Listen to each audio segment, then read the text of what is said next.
আমি সেই আন্ডারওয়ার্ল্ডের ডন, king of mafia JK. তারপর জমি বলল, বাহ, তুই সেই মজা করতে পারিস, মানুষকে ভয় দেখাতে পারিস, বাহ বাহ। আমি ভয় পেয়েছি, দাঁত বের করে একটা হাসি দিল। নিজেকে মাফিয়া কিং নয়, একটা জোকার কিং লাগতেছে তার সামনে। কি মেয়ে রে বাবা, ভয় বলতে কিছুই নেই মনে হয়। আমি বললাম, রায়হান সাহেব তোমার কি হয়? রাগী লুক নিয়ে বললাম। জমি বলল, আমি বলবো না। ঠাস করে একটা চর মেরে দিলাম।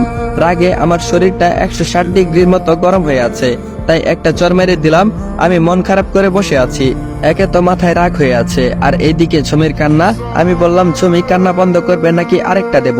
জমি বলল, শয়তান, হালমান, নাইজেরিয়ান সবুজ কুত্তা, নীলটিয়া, লাল পেঁচা। জমি যেসব প্রাণীর নাম বলছে আমি সেসব দেখবো তো দূরের কথা, আমি আগে কখনো নামগুলো শুনিনি।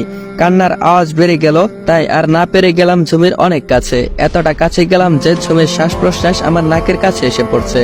তখন ভয় পেয়ে কান্না বন্ধ করে। কিছুক্ষণ পর আবারও সে নেকা কান্না শুরু করলো, আর আমাকে সেই আজগুবি গালগুলো দিতে লাগলো। জমি বলল, আজ পর্যন্ত আমার বাবাও আমার গায়ে হাত তোলেনি, আর তুই আমাকে চর মারলি, শালা মহিষের ডিম। দূর থেকে আমি তার মায়াবী চেহারার দিকে তাকিয়ে আছি, কিন্তু তার কি যেন একটা জিনিস আমাকে টানছে। আরে সেটা আর কিছুই না, সেটা হলো জমির ওই গোলাপি ঠোঁট দুটো। আমি আর দেরি না করে জমির ঠোঁট আর আমার ঠোঁট দুটো এক করে দিলাম। জমি বুঝতে পারিনি যে আমি হঠাৎ করে এমন করে বসবো। অনেক ছাড়ানোর চেষ্টা করছে, কিন্তু আমার কাছে ব্যর্থ হলো। আমি এক মনে জমির ঠোঁটের স্বাদ নিচ্ছি, আর এইদিকে জমি তার চোখের জল ছেড়ে দিল কষ্ট সহ্য করতে না পেরে।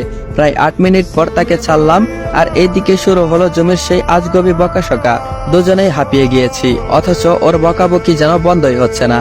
তারপর আমি বললাম, মুখটা বন্ধ করবে নাকি আরেকটা দেব? জমি বলল, কি দিবি রে তুই? এখন তো আমি দেব, কামড় দিব, শুধু কামড় দিব। এটা শুনতেই আমার মনে পড়লো, হাই, এটা আমি কি করলাম? আমি তো কিস করতে গিয়ে অনেকগুলো কামড় দিয়েছি জমিকে। ধুর, কেন যে রাগ করতে গেলাম। আমি বললাম, প্লিজ জমি, একটিবারের জন্য একটু সিরিয়াস হও। জমি বলল, বলো। আমি বললাম, আচ্ছা রায়হান সাহেব তোমার কি হয়? জমি অনেকক্ষণ চুপ থাকার পর বলল, আচ্ছা আমি বলবো, আগে বলো তুমি ওনাকে দিয়ে কি করবে? ওনাকে দিয়ে তোমার কি দরকার, আর তোমার আসল পরিচয়টা কি? আমি বললাম, তোমার প্রশ্নের উত্তর পেতে হলে জানতে হবে আমার অতীতটা। তারপর ছবি বলল, বলো। আমি বললাম, আজ থেকে প্রায় 28 বছর আগের ঘটনা। সিলেটের শিববাড়ির থানার এসিপি ছিলেন আমার বাবা জয় শেখ, আর আমার আম্মু ছিলেন গৃহিণী, আর আমার দুষ্টু মিষ্টি একটা বড় বোন ছিল, তার নাম ছিল জুহি। বেশ সুখেই কাটছিল আমাদের জীবন। আপু বলল, আম্মু আম্মু। আম্মু বলল, কি রে, কি হয়েছে, ডাকছিস কেন? আপু বলল, দেখো তোমার ছেলে আমার কি করেছে। আম্মু বলল, কি করেছে? আপু বলল, তোমার ছেলে আমার নোটের খাতায় পানি ঢেলে দিয়েছে।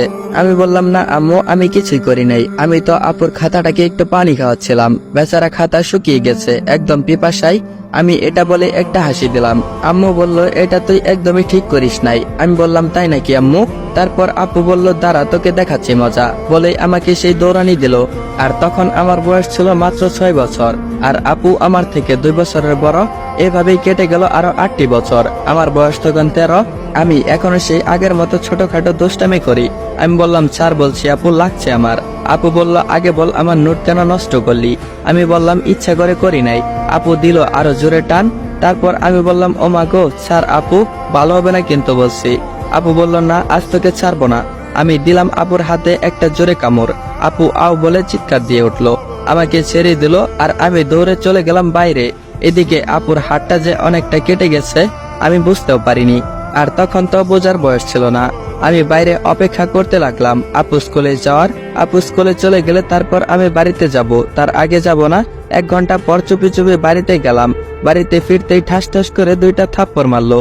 2টা চর পড়লো আমার কোমল 2টা গালে। ঠোঁট কেটে রক্ত ফিচকেরি দিয়ে বের হলো। আম্মু বলল, এই তুই জুগির হাতে কামড় দিলি কেন? আমি কিছু না বলে ফুপিয়ে ফুপিয়ে কান্না করতে লাগলাম। আম্মু আরো অনেক বকা দিল।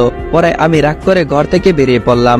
ওয়েট গাইস, গল্পের মাঝখানে অল্প কিছুটা সময় চেয়ে নিচ্ছি। যারা যারা পুরো গল্প শুনতে চাও তারা ইউটিউবে চলে যাও।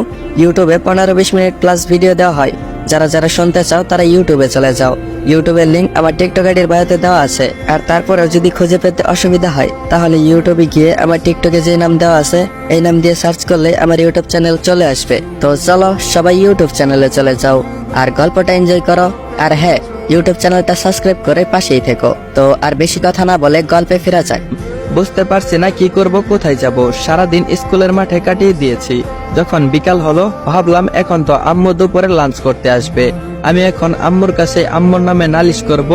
যেই বাবা সেই কাজ। আমি বাড়িতে চলে গেলাম। বাড়িতে এসে আমি অবাক, মেন দরজা খোলা, চারপাশটা রক্তে রঞ্জিত হয়ে গিয়েছে, রক্তের বন্যা বইছে। কিছু বোঝার আগে উপর থেকে আপুর চিৎকার শুনতে পেলাম। আমি তাড়াতাড়ি উপরে চলে গেলাম। সেখানে যা দেখলাম তার জন্য কোনো ভাই প্রস্তুত থাকে না। আমি দেখি আমার আপুর উপর একটা লোক উঠে কি যেন করতেছে উলঙ্গ হয়ে। আমি আপুর কাছে যেতে চেষ্টা করলাম, কিন্তু একটা লোক আমাকে আটকিয়ে দিল।